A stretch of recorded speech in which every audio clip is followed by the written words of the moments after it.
Hey there friends, Paul Glasgow here. Welcome to another Legally Armed America video. Guys, as you know, in the Second Amendment community, and at least in the space that I kind of operate in with my op-ed type pieces, I don't do news. I don't just take stories and pass them on. As you've probably noticed in my videos, it's more of an op-ed. I try to give my opinion. And yes, I'm very biased and I am very opinionated. I'm not trying to disseminate the news in an unbiased way. I'm trying to break stories down, get people to think, and that's the main thing, get people to think, and disseminate this information that the media is trying to put their own negative spin on, especially when it comes to the Second Amendment community. Well, there's so many stories out there. One of the things I'm going to start doing is a 2 for Tuesday. I'm going to try to at least take 2 topics and wrap them up into one video so that we can talk about it a little bit more quickly and get more of the information out there. But first, while you guys are watching this video, think about my friends over at Attorneys on Retainer and how if you had to use your gun to defend yourself from these thugs, and I'm about to show you how these guys would help you if you needed to contact Attorneys on Retainer if you were in fact successful at defending yourself. Unfortunately, not like this lady that I'm about to show you was. Attorneys on Retainer will take your call. They will defend you regardless of the type of shoot and regardless of what the person on the phone that answers the 800 number thinks, whether they think you're guilty or not. Doesn't matter. Attorneys on Retainer is going to take care of you. Use my discount code FTATF. Again, FTATF is my discount code. That's going to get you 50% off at the time of sign up. That's your sign up fee discount of 50%. Sign up fee is $100, so you're going to save $50 right off the top. Check them out. Attorneys on Retainer. Use my discount code FTATF. First up is an app that's meant to help find missing guns.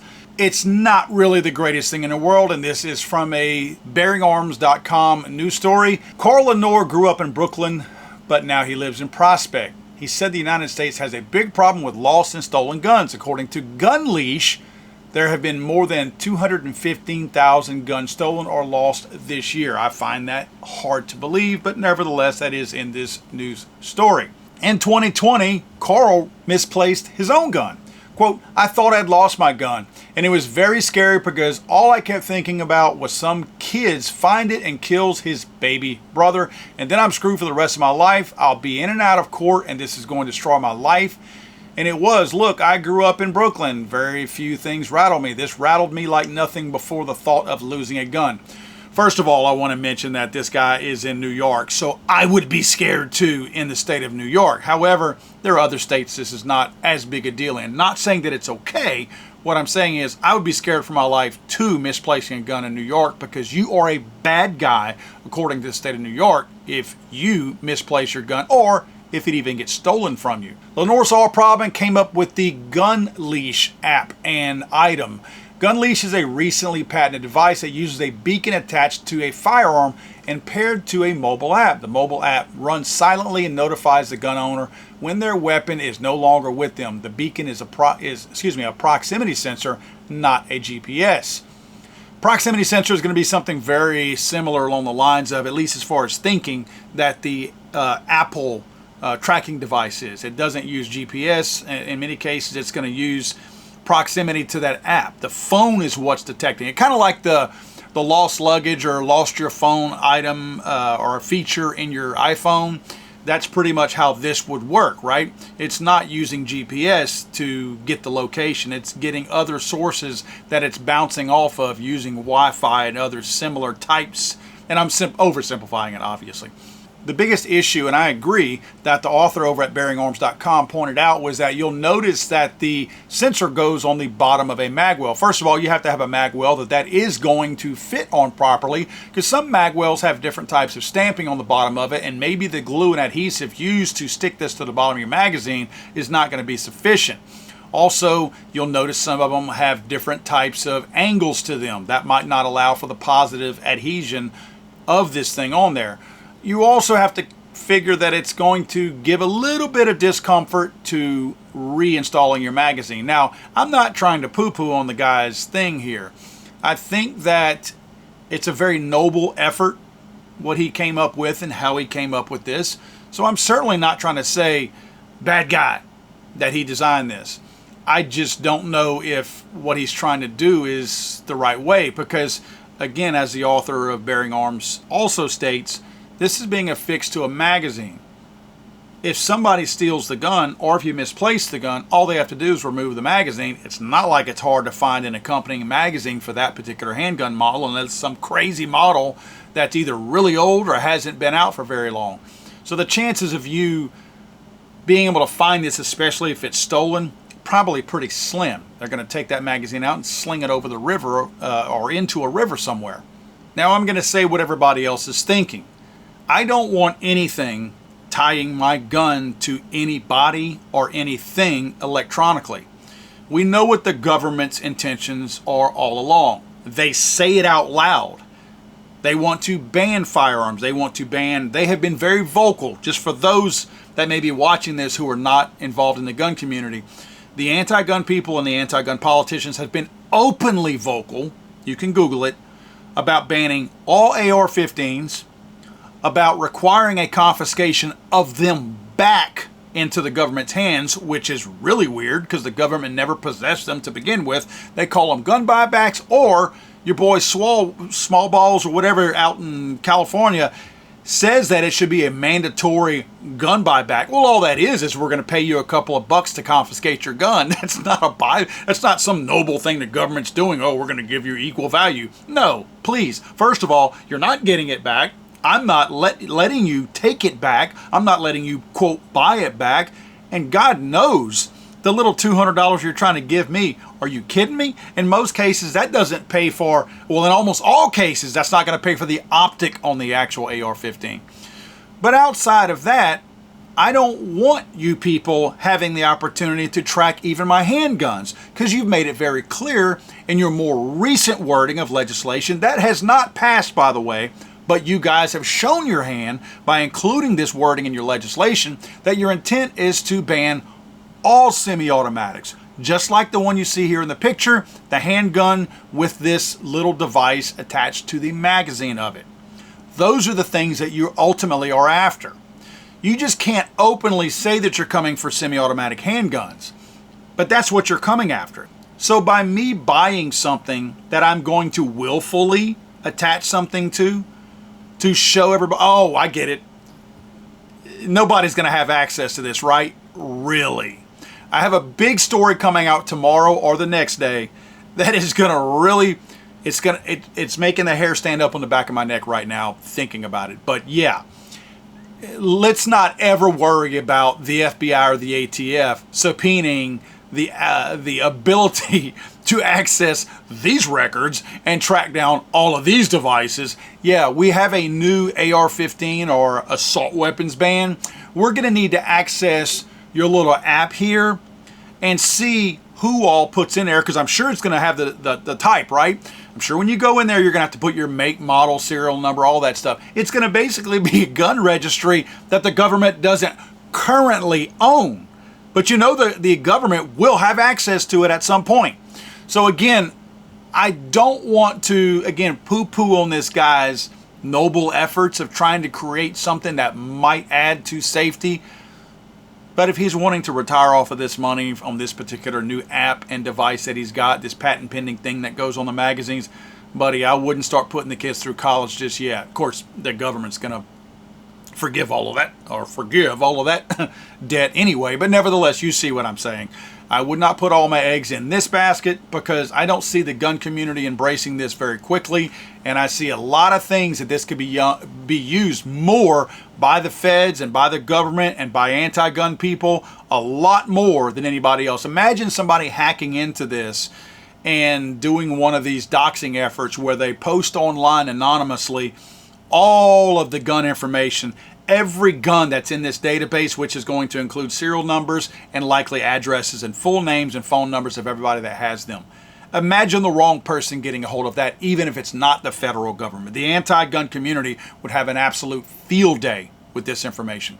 The next story that I have is actually a really sad one, and there's a reason why I'm bringing this up, and it's not to make you sad, but a man has killed his wife, 3 kids in a murder-suicide, quote, mass shooting. The 4th child, which is a 10-year-old, has survived unharmed.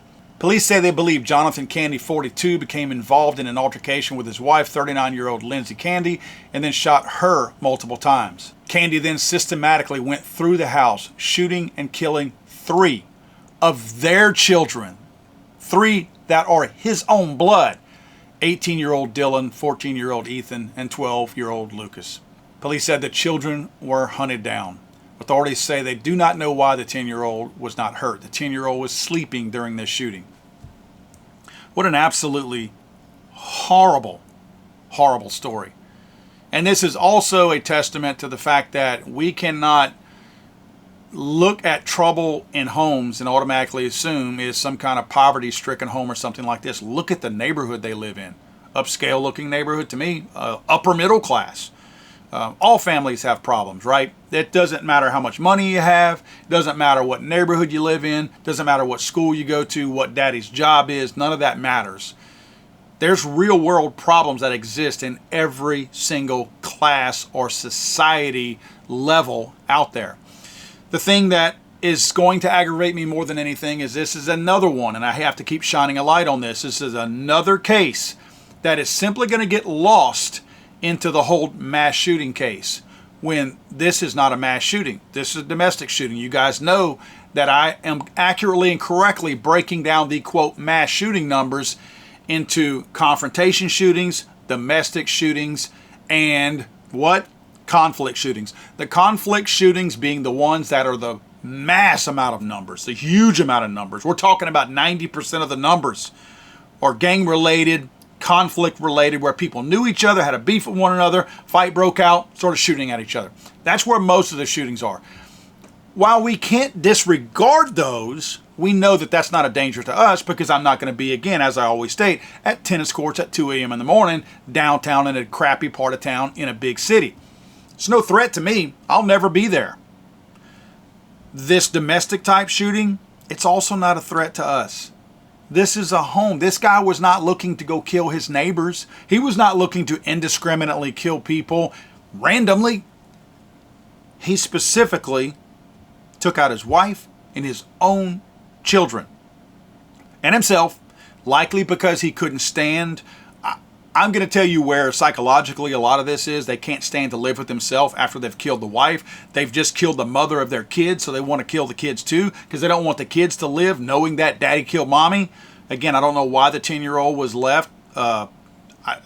Thank God he was, but don't know why, because usually that's why these types of people, it's a proven fact, scientific fact, a psychological fact, that whenever they kill the spouse, they kill the kids because they don't want the kids living on knowing dad was a piece of crap.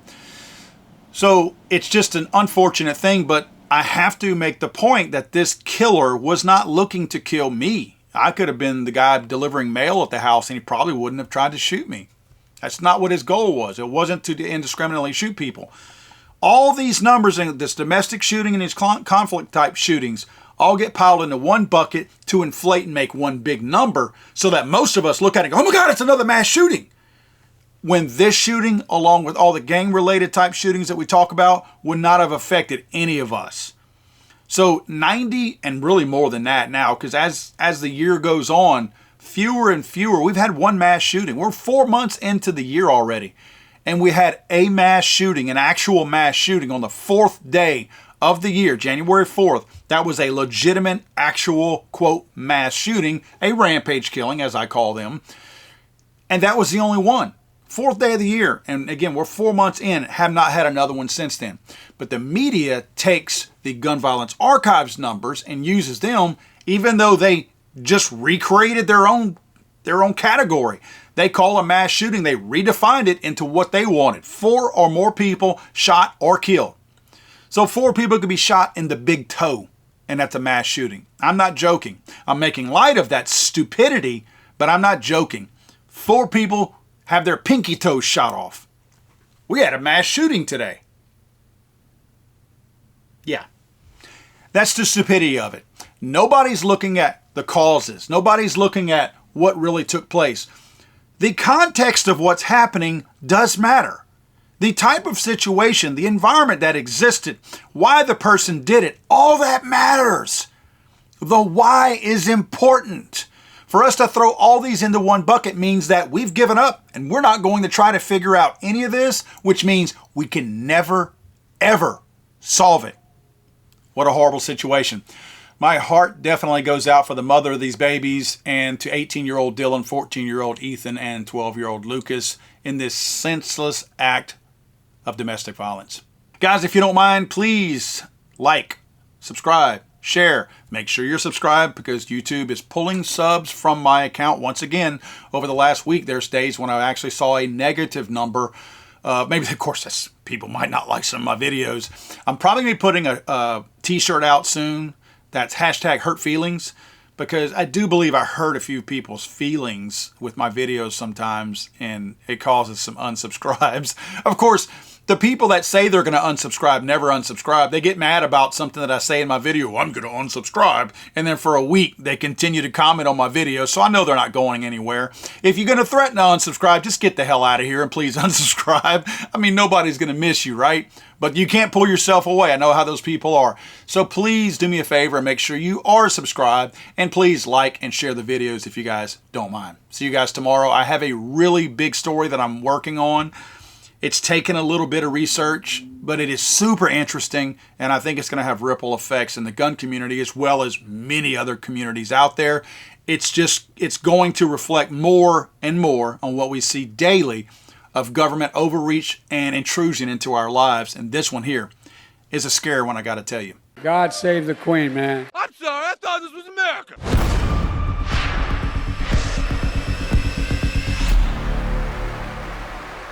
It's over!